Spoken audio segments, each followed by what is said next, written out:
Aujourd'hui, en la présence de tous et grâce à votre participation massive, nous pouvons dire que ce rassemblement est réussi. Ce succès reflète la force du JTA et sa grande capacité en matière d'organisation de ce genre d'événements et démontre le nationalisme de chacun de nous. Syndicats, travailleurs et différentes organisations, ceci démontre également la force active et l'influence de cette catégorie de la société.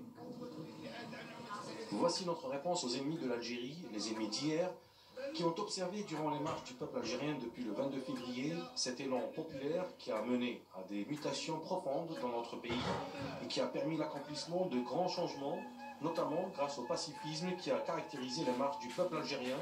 Ce pacifisme que nous envient des pays dits développés, ces pays auxquels le peuple algérien donne aujourd'hui une belle leçon de pacifisme qui aboutira naturellement à une sortie de crise qui se fera de façon tout aussi pacifique, notamment par le biais des urnes.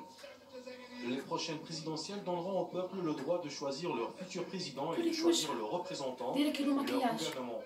L'Algérie vit une profonde mutation démocratique qui permettra de bâtir l'Algérie de demain, une Algérie démocratique, une Algérie libre, l'Algérie de la justice et de la justice sociale, qui sera une puissance économique. Ces 20 dernières années, l'Algérie a été dirigée par la bande qui a servi ses propres intérêts, les intérêts des étrangers et des ennemis d'hier.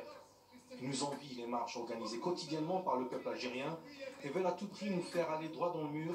Et ils veulent créer un climat d'instabilité pour permettre à une autre bande de nous diriger 20 autres années.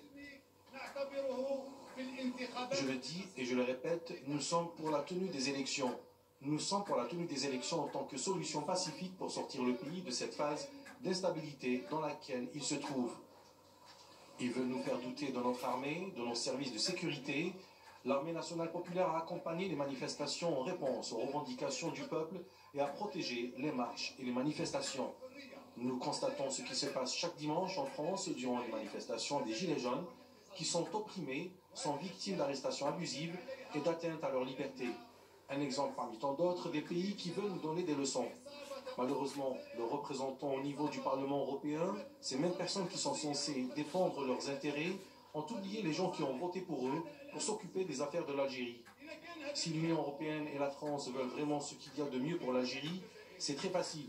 Rendez-nous notre argent, l'argent que la bande a déposé dans vos banques.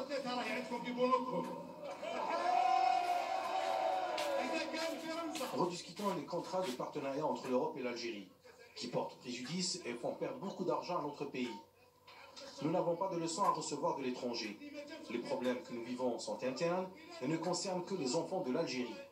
Depuis le 22 février, beaucoup d'Algériens ont préconisé d'aller aux urnes pour sortir de la crise. D'autres ont proposé d'autres solutions. Aujourd'hui, le débat est tranché. La seule solution reste l'échéance présidentielle qui aboutira au choix d'un président pour le pays de manière transparente et régulière. Vive l'Algérie!